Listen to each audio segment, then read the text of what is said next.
And welcome everyone to the Sports Corner on 90.3 WMSC Upper Montclair.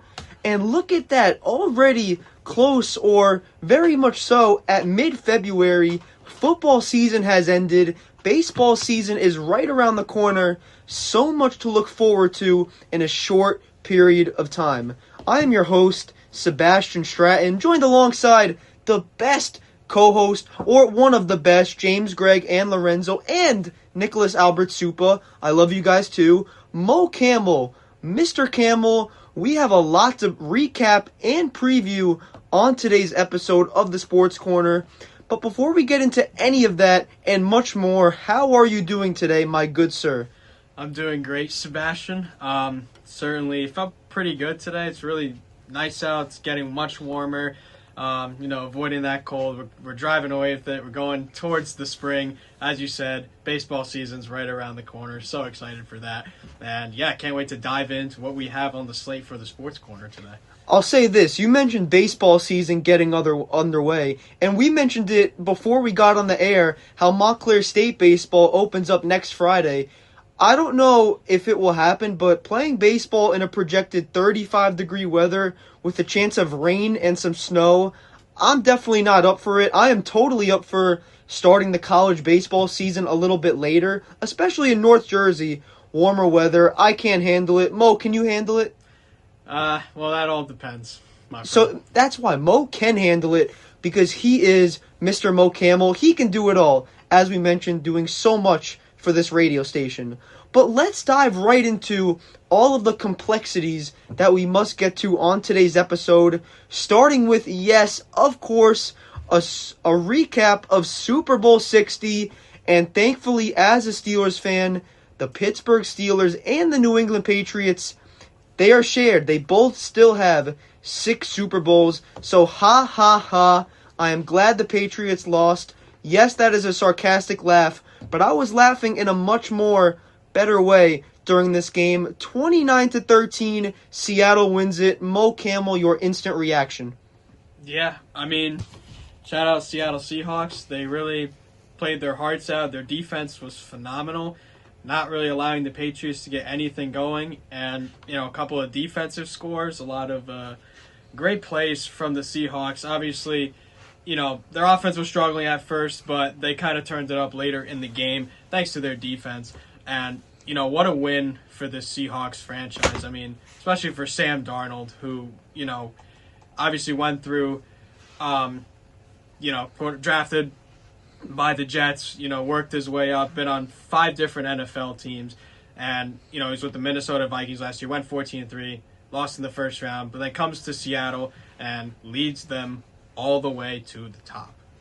Well, I think, shout out to James Gregg, who isn't on the show today, but I believe this is yet another curse of the Ets. And what I mean by the curse of the Ets, according to Mr. Gregg, is these 3 sports teams. Mo, correct me if I'm missing any.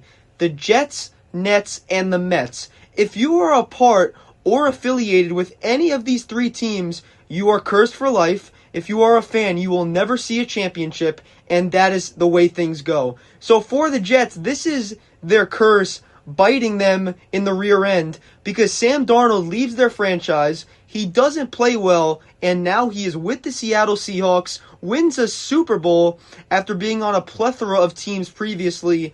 He does it. He was very sharp. He did the right things. He wasn't spectacular in terms of making tight window throws, per se, but 19 for 38 completions, 202 yards, 1 touchdown, and a Super Bowl champion, something that can never be taken away from him. Mo, what are your thoughts on the performance of Sam Darnold and what he did during that game? I mean, you talk about the playoffs in general. He was a quarterback that had 0 turnovers during the playoffs, which I thought was incredible. I mean, that's called taking care of the football right there. I mean, the offensive line did a phenomenal job of protecting Sam Darnold, and, he was just locked in. I mean, he knows, this was his revenge tour season after, the disappointing ending last year. And, he was so patient. He wouldn't rush his throws. And even though, he was 50% in the Super Bowl, he still made pretty decent throws. Like again, he didn't have to be Superman. He just went out there and he got the job done. And he's the first quarterback, I think, of the 2018 draft class to win a Super Bowl, like with Lamar Jackson, Josh Allen, all those great quarterbacks. Sam Darnold took him all the way to the top, and it's kind of crazy how he won a Super Bowl before any of the top two of the top quarterbacks in the league. I thought that was pretty crazy, but really, what a year for Sam Darnold. He really deserved this championship for Seattle. Good for Mr. Darnold. I wouldn't say a big fan of him, where I would take time out of my day to necessarily watch Sam Darnold play football, but he's always been, as it seems, a likable guy, someone that you can watch and you want to root for, because obviously as a first-round pick, expectations are sky high. You are expected to perform right away. We saw it last year. First overall pick for the Carolina Panthers, Bryce Young. He gets benched for 30+, I'm not sure of his exact age, Andy Dalton. So it goes to show you the unwillingness for a lot of teams to develop their players, especially at the quarterback position. But that's a story for another day, and we all know that. But before we get into the Super Bowl MVP, our thoughts, all of that good stuff, Drake May. Now, people are calling it the worst ever game in playoff history, Super Bowl history. I don't think that's true, but there is a conversation that needs to be held, maybe not necessarily about Drake May, but Mo, you can get into Mr. May, but here is the question I will ask you. Did this coaching staff, in particular offensive coordinator Josh McDaniels, do enough to put Drake May in a position to succeed? I mean, I wouldn't really say it was Josh McDaniels' fault, to be honest, because he's been a great coach all year for the Patriots. They have one of the best offenses in the league, but it's just that Seattle defense, I feel like, was a little too much for New England, and also that offensive line, Will Campbell was playing a little hurt. He had trouble protecting Drake May. Obviously, he was sacked 6 times, and I mean, now I'll get into Drake May a little bit. He was also playing with a injured shoulder a little bit. That kind of, I think, affected him a little bit in the game. But for those out there that are saying it's Drake May's fault, he's not a good quarterback, that's not true. Because Drake May is a great quarterback. And again, he was 1 vote off of winning the MVP. And you're saying that he's the worst quarterback in the league? I just don't agree with that. Go ahead. No, continue. Yeah, no, he's a great quarterback in my eyes. I mean, you talk about a guy who, in his second year as such a young player, 23 years old, takes his team to the Super Bowl thanks to the head coaching of Mike Vrabel. I mean, with all that success, and you're saying he's not a good quarterback? I mean, it's just one game. Sometimes things don't go your way. And, he even said after the game, it definitely hurts. It definitely hurts. But at the end of the day, one team is going to come out on top. But it doesn't negate that, the Patriots had a bad season. They got to the Super Bowl. Nobody expected them to even be in this position. Now, I was watching First Take back on Monday, and, they were discussing, would the Patriots have been in this position that they were in if Bo Nix was not hurt? You go back to that game. If Bo Nix was playing, would the Patriots be in the Super Bowl? Here's my thoughts on that. Realistically, I think the Broncos actually would have been in the Super Bowl because Bo Nix is also a great quarterback, and also that in that game, that Denver defense held them up. They just couldn't get it going offensively. If Bo Nix was playing, it's a completely different story. The game plan is much different. So I think in my eyes, I think it still would have been a close game, even if Bo Nix was playing. But I think the Broncos, with how clutch they've been as well, they would have probably edged it out and played the Seahawks in the Super Bowl. And if the Broncos played the Seahawks in the Super Bowl, I think it would have been a much closer game, Sebastian.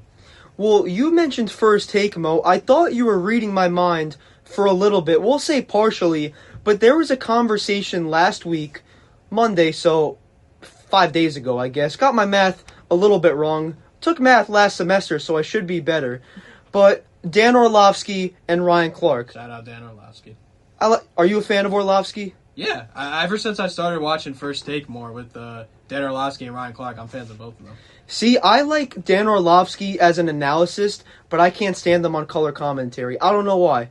I didn't know he does color commentary. He does it. I think he does. Whenever they go to Europe or anything international, it's always, I'm not sure. I always forget who's on play-by-play. But I just know that Orlovsky is a part of that crew, but I'm not the biggest fan of his color commentary. But anyway, getting a little bit off track. The question posed was, who is more affected by this matchup in a negative or a positive way? Drake May or Sam Darnold? And I think it was Ryan Clark that said that Drake May was more affected. And this goes back to your point. It was one game. Yes, it was the Super Bowl. If the Patriots would have won that game, that would have made May the youngest quarterback ever to win a Super Bowl as a starting quarterback, surpassing Ben Roethlisberger with the Steelers in 2005. Big Ben. Shout out Big Ben. We love you, Big Ben, even though there has been a lot of controversy in the media. I don't know. Do you know what I'm talking about at all? Probably not. So a lot of teammates are going out there because Joey Porter, the father of Steelers cornerback Joey Porter Jr., went on a podcast yesterday and said that Big Ben was a horrible teammate. He was a mediocre person. He had a negative attitude. And people such as Mason Rudolph, Kendrick Green, most recent teammates are agreeing with him. So I'll say this. I'll say two things. Number one, Kendrick Green, you're a career backup, so you stink. And Mason Rudolph, you're also a career backup. So continue to sit behind Big Ben because you will never accomplish what he did. So back to my thing. Dan Orlovsky and Ryan Clark. The big question was, who was affected more by the game negatively or positively? It's absolutely Sam Darnold. This man went from being called a bust to being called trash, hot garbage even, to winning a Super Bowl. Mo, am I going delusional? No, I mean, that's what was said, really, for Sam Darnold. People were hating on him, and by him winning the Super Bowl this year, it silenced all those haters. I think it silenced me even, because honestly, going back to that week where the Rams and Seahawks played each other, they were both 11-3. I can't remember if it was week 15 or week 16, but like, I was thinking to myself, this is Sam Darnold's time. Like, if he's gonna prove something, that, he has a chance to compete for a championship in the playoffs, it was that game that decided it. And what he did once again in that game was incredible. I mean, scoring 2 touchdowns, 2 2-point conversions to force OT, and then throwing another one in overtime to win the game. And really, that just showed that, like, this, at that point, that the Seahawks had a chance to go win the Super Bowl, which they ended up doing so. But yeah, Sam Darnold, I feel like every game this season, he just got better and better and better. Very well said, Mo. And let's shift back over to the Super Bowl MVP. It was Kenneth Walker, not the first, not the second, but K93, Kenneth Walker III, finishing with 27 carries, 135 rushing yards, and was robbed of a touchdown late in that fourth quarter due to an offensive holding call. There was question about Jason Myers. I think that was the only other debate. Jackson Smith-Njigba, he only finished with 27 receptions.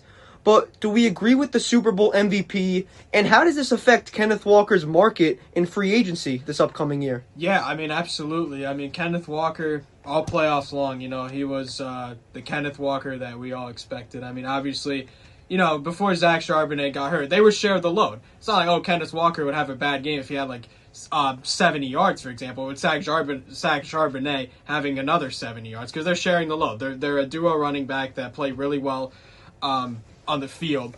But Kenneth Walker in the playoffs, he really showed out. He looked like one of the best running backs in the league during the postseason. I definitely think he deserved the MVP. Now, going back to your point, Sebastian, with Jason Myers, I did see a lot of that on social media, like, should Jason Myers have gotten the MVP? There's definitely, you could definitely argue that, because, I mean, he hit 5 field goals and, had 17 total points on the game. He literally single-handedly outscored the Patriots 17-13, which is kind of crazy. But I mean, but shout out Jason Myers. He had a phenomenal game. He's a great kicker, one of the best around in the NFL. He's been with the Seahawks for such a long time. But I'm just not sure if you want to give the MVP to a kicker. I mean, unless he kicked a game, he had those numbers and kicked a game-winning field goal, then there would be a case, I think, to give the MVP to Jason Myers because he won them the game, essentially. But I think Kenneth Walker, he also scored a couple touchdowns. Should have had another one because of that holding call. But I think, he showed out all postseason, and I definitely think in my eyes that he deserved it.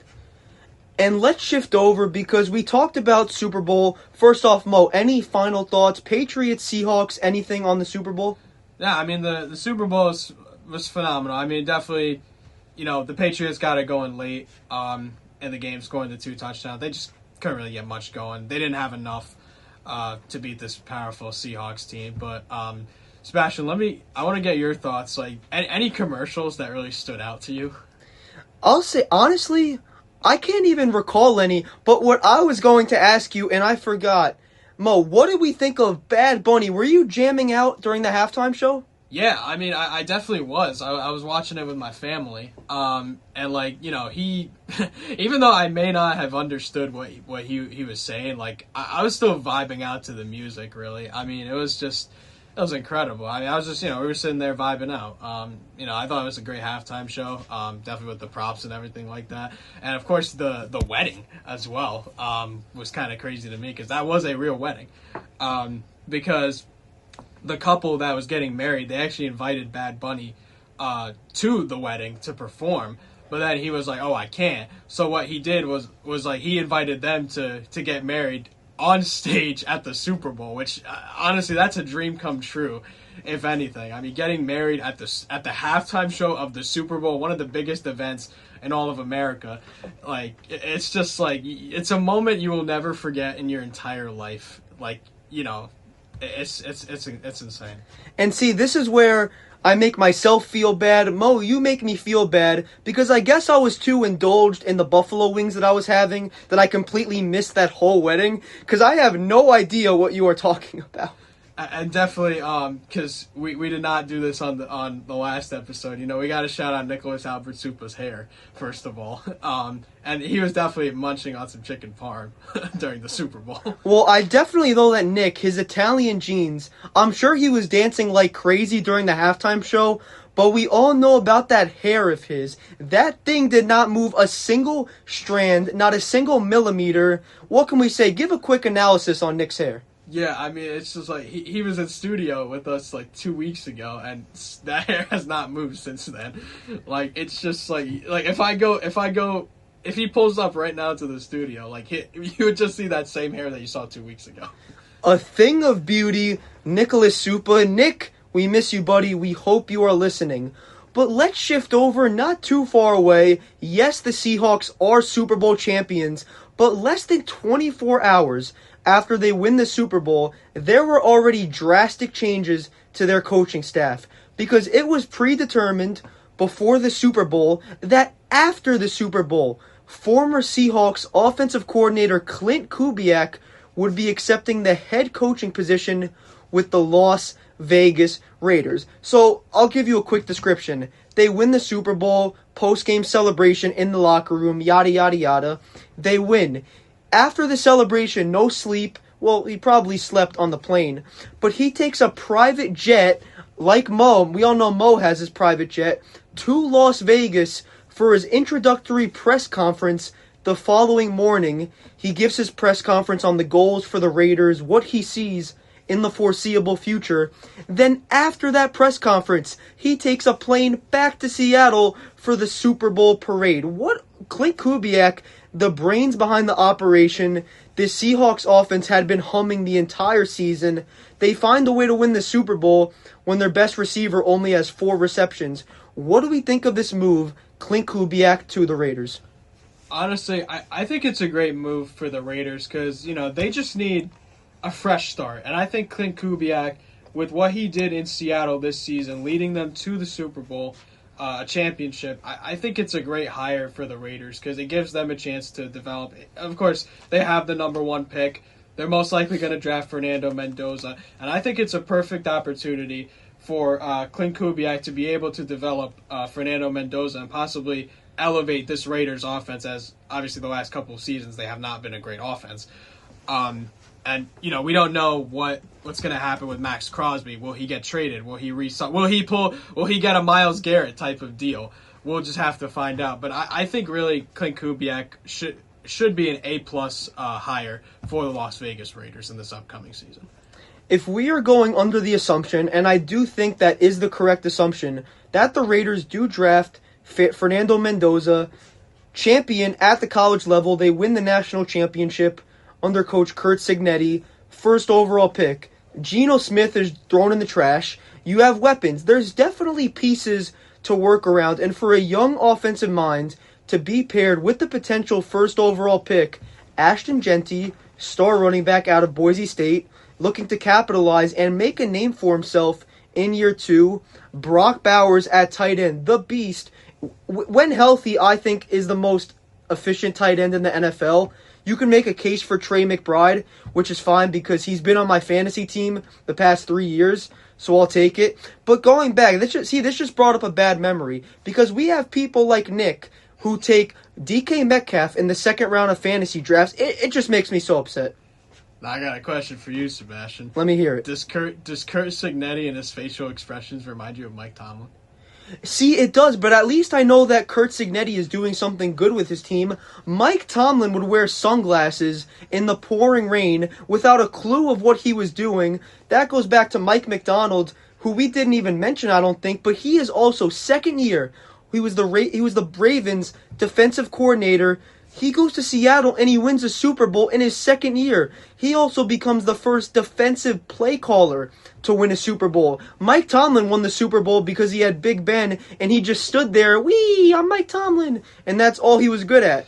So I think Mike Donald is one of, if not a top 3 coach in the NFL right now. So I can appreciate that. But Clint Kubiak to the Raiders, I can like this. But here's the thing. They need a wide receiver 1. I think Trey Tucker is fine. He's serviceable. But I don't know. They lose Jacoby Myers. Where could we see the Raiders doing in terms of wide receiver? Maybe they get a little Mike Evans. Maybe. They could certainly get Mike Evans. I mean, they got an opportunity to maybe try and draft one in the draft. You know, you gotta look at the draft, see what receivers are out there. And, you know, I mean, what do we see from Emeka Egbuka like this season? We saw some great stuff from him when Mike Evans and Chris Godwin were hurt. Like, you know, like you got to give a receiver time and opportunity to develop. And I think if the Raiders, depending on how they do in the draft, I think they could draft a solid wide receiver and trying to, you know, upgrade this receiver core, to put it that way. I agree. I think you're totally right because Clint Kubiak has some things ahead of him, especially in a division that features 3 other, we'll say 2.5, very good coaches in Andy Reid, Sean Payton. I don't know what Jim Harbaugh does, to be honest, as well. He's fine. He's also a national champion, so I can't discredit what he's done. But Jim Harbaugh, brother of Mo's favorite teams, head coach John Harbaugh. I think the only problem with Jim Harbaugh is that, you know, you got Justin Herbert in the playoffs. See, this brings up bad memories, Mo. You know I don't like talking about my bad memories when I picked the Chargers over the Patriots in the wild card round. I don't know. I'm getting too off topic because I can't stand myself sometimes with my takes. But let's shift over to a move for a lot of people they considered a pretty solid take. Robert Saleh to the Titans, and he brings over former Giants head coach Brian Daboll with him to be the offensive coordinator and develop 2024 first-round pick, first overall pick, Cam Ward. He had a very disastrous tenure with the Jets, 3.5 years, didn't end well, didn't get a playoff berth, did nothing, was refused of a hug by Aaron Rodgers on the sideline. So what do we think of this move, Mo? Saleh to Tennessee. I think it's definitely a fresh start for Robert Saleh, you know, after what he did with the Jets. And, of course, you know, he was the 49ers defensive coordinator this past season. Obviously, that defense was a little banged up, so that was a little bit of a problem for the 49ers. But I think for the 49ers, their defense hopefully will be healthy next year, and they'll be back to the Super Bowl contention defense that they had. But for Robert Saleh, it's certainly a fresh start. You know, for a Tennessee team that, you know, has been trying to find their way. Obviously, you get Cam Ward. He has a solid rookie season. Obviously, you know, the team didn't get the results that they wanted, but, you know, definitely in year 2, I think we'll see Cam Ward get even better. and especially with Brian Daboll being the offensive coordinator. I think if the Titans also same story with the Raiders, if they could also develop that receiver core, I feel like that was a struggle for them last season, really the passing game. If they could get that receiving core going, I think the Titans' defense is pretty solid. It's just their offense sometimes struggles. But no, I think definitely, Robert Saleh is a defensive-minded guy. You get Brian Daboll at the offensive coordinator. I think it's a hit for both the Titans at the head coaching position and the offensive coordinator position. So we could possibly see the Titans definitely improve next year in terms of both categories, really just overall as a team. And the one thing that was said about Robert Saleh when he entered his Jets tenure was the story at the quarterback position. He didn't really had one. There wasn't any at all serviceable play, so it became very difficult for the Jets, to win games. And now you enter Tennessee, similarly to Las Vegas. You have pieces. You have Tony Pollard, Tajay Spears, Calvin Ridley he's a mess. I can't talk about Ridley. He's either hurt, he's doing other activities per se, and it's not there. But you do have the 4th overall pick, and I think this is prime position to draft a guy such as Carnell Tate, star receiver out of Ohio State. So I think the opportunity is there. But Mo, you had something to say. Let's hear it. Well, speaking of the New York Jets, that's been kind of something that's been buzzing as of late. What are they going to do at the quarterback position?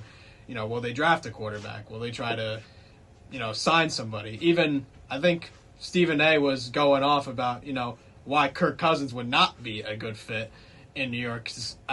For those that didn't hear, Kirk Cousins will be released by the Falcons at the end of March. So, yeah, it's going to be interesting to see what the Jets front office wants to do about the quarterback position, because it seems like that's been the struggle for the New York Jets as of late. And this is how unfortunate the Jets franchise is. You have Dante Moore, quarterback out of Oregon, was the projected number 2 overall pick in the NFL draft.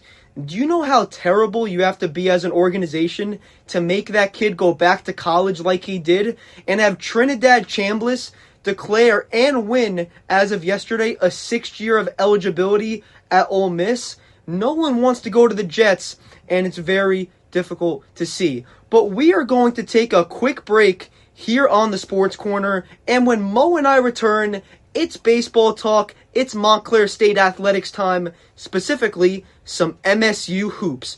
Don't go away just yet. I don't know what that song was that was playing during our break, but I really liked it, Lizards. Need to find out the artist. But you are listening to the Sports Corner. We are back, 90.3 WMSC Upper Montclair. Sebastian and Moe with you as we transition over to Major League Baseball. And as of yesterday, all 30 Major League teams have reported for spring training. Whether they in Florida or Arizona, they have made the trip over.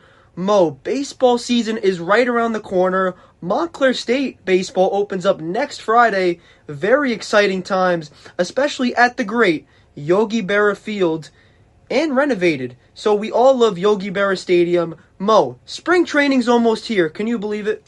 Honestly, I cannot believe it. As I mentioned at the top of the show, the weather is getting much warmer right now, which means it's time for baseball, especially Yankee baseball coming soon in about a month, and obviously spring training right around the corner, and the World Baseball Classic as well. I feel like we have not mentioned that as much, but certainly excited also for the World Baseball Classic. Yes, and we will be previewing the World Baseball Classic. Today is, quick check, February 13th. So the World Baseball Classic starts in about less than a month, so we will preview all of that. But Mo, do you have a top 3 favorite to win it all? Because I have 3 in mind. No bias, but... Like teams in general? Yes. Oh, yeah. So definitely, there's a lot. I mean, especially the American League is a little more stacked. Definitely got the Yankees up there, if we can get healthy soon. I mean, I wouldn't be surprised if the Boston Red Sox are also at the top as well. I mean, we talked about this a few weeks ago, with their rotation and their, the guys that they got, they could certainly compete to the top and possibly win a division title. I think especially the American League East is going to be a very, very tight division this year. And certainly the Los Angeles Dodgers are another one of my teams that that I'm looking at. And honestly, I wouldn't be surprised also if the New York Mets also compete as well. I saw like a projected standings, and like the Mets were projected to be like the second best team in the National League. So I wouldn't be surprised if they get off to like a hot start to the year and finish strong and have a chance to go back to to potentially go to the World Series. But obviously, if you're gonna get through the National League, you got to get past the Los Angeles Dodgers. And as we get closer to opening day, we will be giving you our full division-by-division breakdowns, favorites, everything. But Mo, I'll give you an even bigger question. Let's shift over to the world stage. The World Baseball Classic, as you mentioned, starting in less than a month. Team USA is in it, Dominican Republic, all of these great teams. Call your shot right now. Who will win it all? Yeah, it's tough, especially because a team I'm like thinking about right now is Japan because of defending champs Shohei Ohtani. Yeah, Sasaki.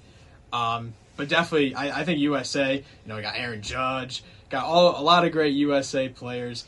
But I would not be surprised if Japan wins it all again. I mean, they're just a phenomenal team in terms of baseball. But yeah, I think it's probably going to come down to USA and Japan. Probably going with that. They're like two of the best in my eyes. Whichever team finds the way to get past the duo on the mound of Paul Skeens and Tarek Skubal, you can have the championship. You can have it. Okay, that's 97 mile per hour plus in both matchups versus two very good pitchers. So we will see. But staying on the topic of pitchers in baseball, let's go and let's focus in particular on the Detroit Tigers, because a lot of moves as spring training gets underway have been completed, but there are still a few moves that were made in the past week that we have to talk about. He was one of the last free agents remaining. A lot of people didn't want him because supposedly when he was on the mound a little less than a year ago and he gave up a home run, he hit his catcher on purpose with a fastball when the catcher called a curveball. That's another controversial take, so we will get into it. But it's Framber Valdez going to the Detroit Tigers after being with the Astros since the 2018 season. Crafty lefty, good fastball, solid off-speed pitches. Mo, what do we think of this move? Yeah, I mean, certainly for the Detroit Tigers, who are who have been on the up and up the last couple of seasons, this is a great signing by the Tigers. It improves their rotation so much more. I mean, you got Tariq Skubal in there. Now you have Valdez as well. Two aces right there that could really round up that Detroit rotation. And obviously Detroit had a lot of great starters last year, but some of them were hurt, unfortunately. But, Valdez is a great lefty. Obviously, I think last year he was like inconsistent sometimes. Like he would have a really good outing and then a really bad outing. But I think this year he'll certainly bounce back, and watch out for the Detroit Tigers because they are coming once again. A 3-year deal, $115 million. Not too bad if I say so myself, especially for a guy that was on the tail end of free agency and was still looking to make the big bucks. But we talk about what Valdez can provide. He had a solid, I would say, 2025 campaign with the Houston Astros. 13-11 record, a 3.66 ERA.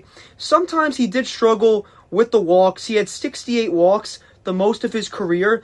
But the biggest thing with Valdez, and as we know, in the 21st century, especially in 2026, with robot umpires coming into play, another story that we will touch base on in the upcoming weeks, it's your ability to not only have a solid amount of velocity, but to be able to pinpoint location, and most importantly, throw it for strikes. So when you were looking at this Detroit Tigers projected rotation, with the signing of another man that you will get into, you have three very solid starters, in my opinion, as your top three, in Tarek Skubal, Framber Valdez, and Jack Flaherty. Maybe Justin Verlander or Casey Mize fit into that mold. I wouldn't be surprised, especially Mize. He's the youngest one currently in that rotation at 28 years old. So anything can happen, especially for all five of these pitchers. They all throw an upper 90s fastball pretty well. But Mo, how do we think, because he is the only lefty slotted in that Detroit starting rotation, we know this Detroit offense has been pretty scrappy in the past. What is your current outlook on the Tigers in general? I mean, I think the Tigers, they'll definitely have a chance to win the Central once again. Obviously, last year, it was a disappointing ending for them. I mean, they led the division by 15 and a half games going into September, and the Guardians made probably the best division comeback you will see in, I think, MLB history. I mean, to be down 15 and a half games going into the last month of the season, it's like Yogi Berra says, it's not over till it's over. And they just stormed back and they took the division from the Guardians. But the Tigers did beat the Guardians in the wild card round to advance to play the Seattle Mariners, but they did end up losing in the divisional too. But that was good that they bounced back in the playoffs, getting to they were one win away from a championship series. But I think definitely they'll be back this year.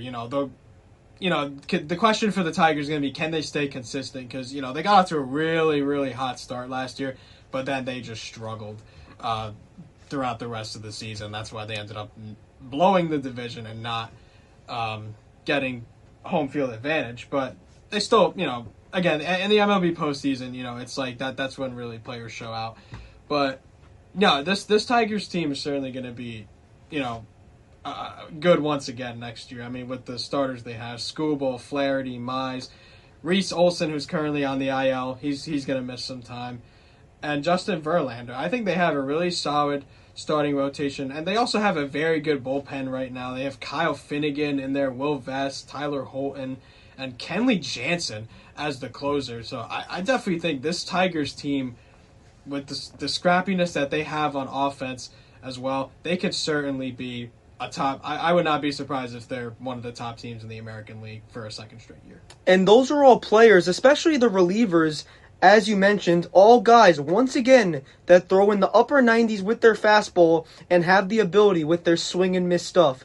But our second and only quick MLB story of the day, before we shift over to our final topic, it's a homecoming reunion in Detroit. He played there from 2005 up until 2017 when he was traded at the trade deadline to the Houston Astros.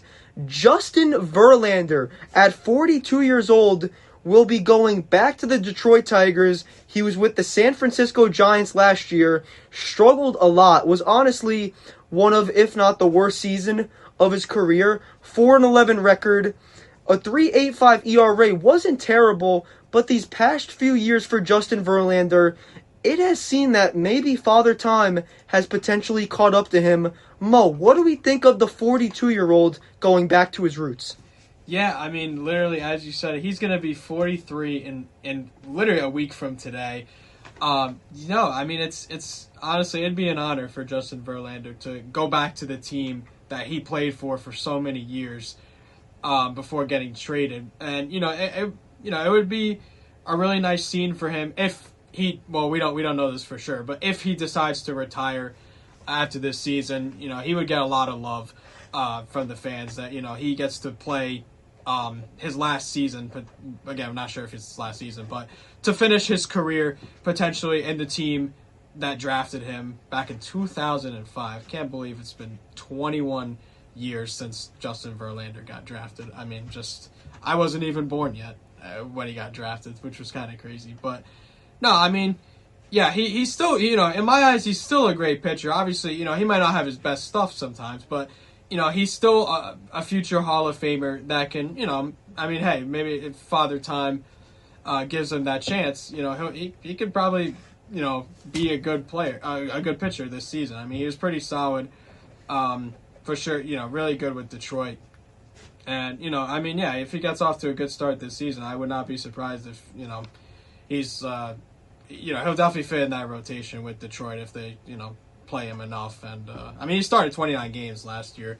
So, hopefully we'll see, what stuff he has this year. But I think it's a great pickup for Detroit, just adding on to, those reliever, the starting pitchers behind Tarek Skubal and Framber Valdez, who, now you got a reunion with Framber Valdez and Justin Verlander, who played each other in Houston. So it's going to be very interesting to see what Justin Verlander really has for this Tigers team, and it could possibly lead them to a championship. We'll see. A 2004 draft pick out of Old Dominion University is still playing Major League Baseball in the year 2026. You love to see it. We have all of the young guys starting to make their way in this business, starting to showcase themselves. But the older gentlemen are still proving, or will be trying to prove, why they belong. But that will do it for the MLB portion of our story. And honestly, let's shift over to what is the main event.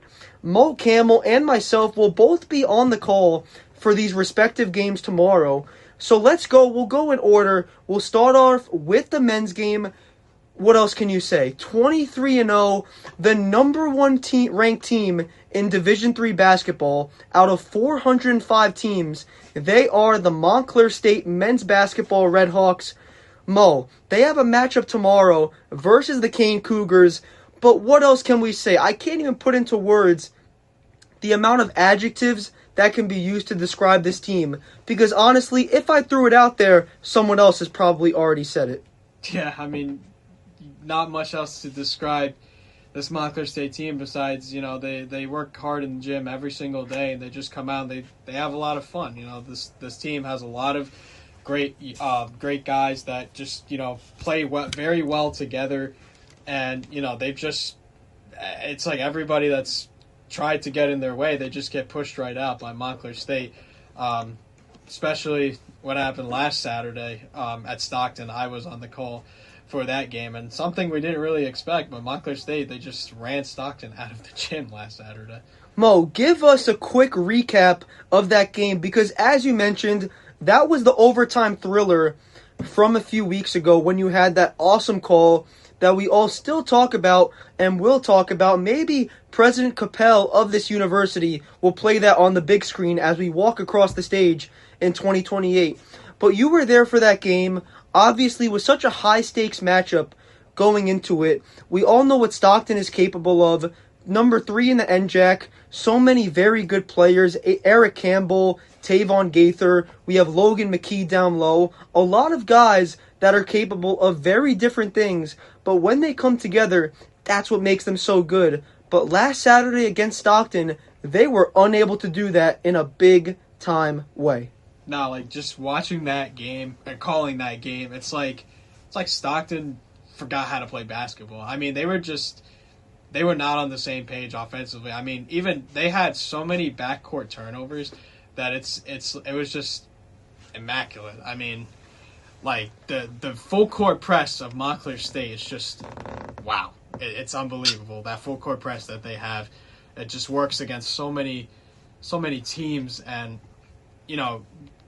Montclair State took Stockton out of their game. I mean, they got blown out at home. Again, Montclair State went into Stockton and took down a team that was 9-1 at home. And really, a lot of guys contributed also for Montclair State. I mean, Jacob Morales was the leading scorer with 15, but you had 4 other Redhawks in double figures, and everybody was contributed. They made 19 threes. I mean, you even had, players on the bench. Like, I think every single Redhawk in that game, Sebastian, checked in and played at least a minute of the game. And even though the young guys were even everybody that went on the floor made a contribution. That just shows like how deep this Montclair State team is and why they're the number 1 ranked team in the entire country in Division III. If you are a part of a Coach Potts-led basketball program and you check into a game and it is not a blowout in any capacity or another, that means you are a big portion of that team, because as we know with head coach Justin Potts, he does such a remarkable job rotating his players in and out of the lineup. He always knows when someone needs a breather, and that is what makes him one of, if not one of the best coaches in all of Division III college basketball. There's a reason these gritty guys from Montclair State University are the number 1 ranked team in the country. And we talk about rotating guys in and out. That's what I think gives the Cane Cougars, their team that they are playing tomorrow, very much of a difficult time, because they are missing 4 different players from last year, their top 4 leading scorers, 2 of them due to graduation, and 2 of them due to a potential injury with a question mark on top of that. But so on and so forth, they haven't played in 4 games. Phil Brown Jr., their starting center, he has 13.4 points per game this year. He hasn't played since January 28th against Ramapo. And the same thing goes for their starting guard, DeAndre Clark. He also hasn't played since that Ramapo game, and this is a Kane team. They have 3 different players that rank in the top 10 in the NJAC in terms of minutes played. Montclair State does not have a single player in terms of minutes played in the top 15. So when you combine that with a team in Montclair that loves to run and play with pace, and a team that Kane that only used 7 players off their bench in a loss to William Patterson University.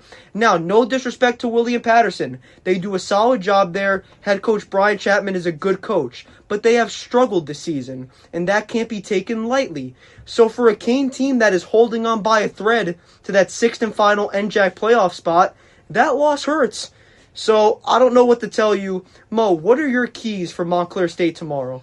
Yeah, I mean, definitely, we saw it against NJCU, the threes would just disrupt NJCU. Like, we saw NJCU trying to make a push in that second half after they trailed by 14, but it's like every time Montclair would hit a 3, it would disrupt that momentum. And that's what I've seen from Montclair State really all season. Like, even if teams are trying to make a push, a 3-pointer always disrupts the momentum. But I think, Sebastian, one guy we have to talk about that has been on the up and up now is Jacob Morales. I mean, he has had 3 20-point games in the last 4 games that he has played, and we're seeing the Jacob Morales that we saw back at the beginning of the season. I mean, he had 28 points on Wednesday against NJCU. He made 7 3-pointers, which was the most he has made in a game all season long, and really, he has just been on fire lately. He's been blazing, and he's certainly looking to continue that performance tomorrow as Montclair State hosts Kane. But yeah, definitely, I think definitely for Montclair, it's, try to get everybody involved as they've always been. I mean, Jacob Morales, it was his night last game. But how about, your fan favorite, Sebastian, Kunga Sering, with 2 thunderous dunks in that game against NJC. I'm sure you could touch more on that, but no, I mean that sequence at the end of the second quarter with Sering with the dunk and then Kevin Beck with the and one. It was just so incredible how everybody's just so involved and playing together, and they keep pouring it on. It's just so wonderful to see teams that just have so many guys that they can rely on. And Sebastian, what are your thoughts on, Kunga Sering? He's about to hit a milestone. We were actually talking about it before we went on the air. So what are your thoughts on Kunga Sering? Well, I'll say this about Kunga Sering. It could have been very easy as a guy that went from being a starter his sophomore year to being in a full-time bench role his junior and senior year to not give it your all. But Kunga Sering is so unselfish, and honestly, when he gets in the game, he's such a wild card because you don't know what he'll give you, whether it's a thunderous dunk, as you mentioned, whether it's hustle defense on the other way, whether it's something as simple as great communication down low, and that's why he is 2 points away from 500 in his career. Now, remember, for those folks listening, he is a transfer from Adelphi University, so that's where that total 500 comes from. 3 at Montclair State, and then 1 from Adelphi, and then 15 points away from 500 in his Montclair career. So I hope that Kunga gets it done tomorrow. The tallest player on this Montclair State court, this team, 6'7", 210 pounds. But when we talk about milestones, Mo, the funny thing about Jacob Morales, and it always makes me laugh just talking about it with friends, even you, is when we say that Jacob Morales has a bad game, turn on the box score, he still finishes with 15-plus points. And for as much as Coach Potts loves to rotate players, and your star guys aren't necessarily in there all the time, he is 14 points away from 1,000 total in his Montclair State career in 2 years. That is so unbelievably ridiculous. He has been a cornerstone for this team for the last 2 years. Mo, what else can we say? Any final thoughts on Montclair State before we shift over to the women's team? Yeah, no, I mean, definitely, it's just crazy to say what you just mentioned about Jacob Morales. I mean, to have almost 1,000 points in 2 years, is just, it's incredible. I mean, it's just, that's how good Jacob Morales is. He's just so consistent every single game he comes out. Even if he's struggling from the field to score points, I mean, we've seen him do other things on the court to help his team win. I mean, whether it's grabbing rebounds or playmaking or even blocking shots, getting steals, like Jacob Morales can do it all on the court, and they're definitely going to miss him next year for sure. Such a good player, so well respected in the locker room, but his eye is on a bigger prize and much more. More to be said. Hopefully they are still playing when the Sports Corner hits the April mark, which is the Division III National Championship. But Mo Camel, let's shift over to the game you will be talking about and calling tomorrow. It will be senior day for both teams, if we didn't mention that already. 4 seniors for the men's team and 3, right, for the women's side. Mo Camel, give your preview on tomorrow's game, because you have done a good amount of women's games and you have done them at a very high level. So dive into it. Yeah, sure thing. The women's team, they got a big game coming up tomorrow against Kane. Again, they are fighting for a potential home game in the NJAC standings. Those standings are tight right now. I mean, you got Stockton at number 3 right now, 11-5. Montclair State and Rowan tied for the 4th seed at 10-6, and Rutgers Camden is currently 6th. That is the current playoff picture in the NJAC. TCNJ is currently the 2. I think with a win tomorrow, they would clinch that 2 seed. Willie P already clinched the conference. And yeah, our playoff picture is pretty much set, Sebastian, as Montclair State actually pretty much knocked NJCU out of that picture, out of the top 6 with their win a couple of nights ago. But, these standings are just so tight right now. And, it's like tomorrow, or we could see a lot flip-flop. I mean, certainly I will be scoreboard watching for sure. A few games are at 1 o'clock, and I think Montclair State's game's at 3, and then the Rowan game's at 4. So certainly I will be paying close enough attention to these NJAC games, as we will see, how the standings will shift tomorrow and how things would have to look for Wednesday, which is the regular season finale. It's like week 18 of the NFL. Which teams will head to the postseason, and where will they land in those standings? But to preview the game tomorrow, got a little off track there. Montclair State is honoring 3 seniors who have really contributed in many different ways to this Red Hawks program the last 4 years. We'll start with number 0, Alexis Strollo, the senior from Nutley, New Jersey. Recently just surpassed 200 career assists, and she's 45 points away from 800. She's been averaging a career high in points, and really Strollo has been a leader in many different ways in all of her 4 years here. And, she's been one of the best players on this squad. I mean, she has just been so consistent as of late. I think earlier in the season, Sebastian, some of us were talking about, how Alexis Strollo needs to score a little bit more, and she has been doing that over the second half of the season. But, she's done so many great things for this team, and, they're going to definitely miss Alexis Strollo next year, I'll tell you that. And then moving on, got number 21, the senior from Middletown, New Jersey, Isabella Orlando, another great leader for this Red Hawk squad. She may not score as much, but she always has a voice in that locker room and always sets the tone for the young ones on this Red Hawk squad.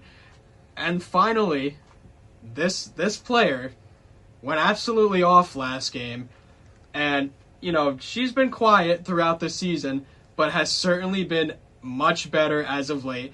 That is number 25 from Bethpage, New York, Shannon Hughes, who had 22 points last game against NJCU. And Sebastian, it was her second career 20-point game, her first 20-point game since November 27th of 2023, when she scored 26 points and made 8 3-pointers. And she recently surpassed 700 career points. So some great milestones for these seniors. And, Shannon has really also a big voice in that locker room. She always has fun, with her teammates and everything. And, she's one of the tallest players on the team. I believe she is the tallest player on the team. I'm sorry. Yeah, she is the tallest player on the team. And, you know, she's a great three-point shooter, great rebounder, and really she has been soaring in the nest as of late. And can't wait to see what performance she puts on tomorrow against the Cane Cougars. You heard it from the man himself, Mr. Moe Campbell. Tune in tomorrow at 2:45 p.m. for Moe as they give the pregame show, and then we'll throw it over to him and 12:45 p.m. for men's basketball coverage. But that will do it here on the Sports Corner. You have been listening to 90.3 WMSC Upper Montclair. From Mr. Moe Campbell and Sebastian Stratton, you have been listening to one of the best, if not our opinion, the best sports show on campus. Hope everyone has a great weekend. Enjoy some good food, little Friday pizza action. You never know. Getting off track once again as we get past 5 o'clock. But that will do it. Have a great weekend, everyone. And as always, let's go Redhawks.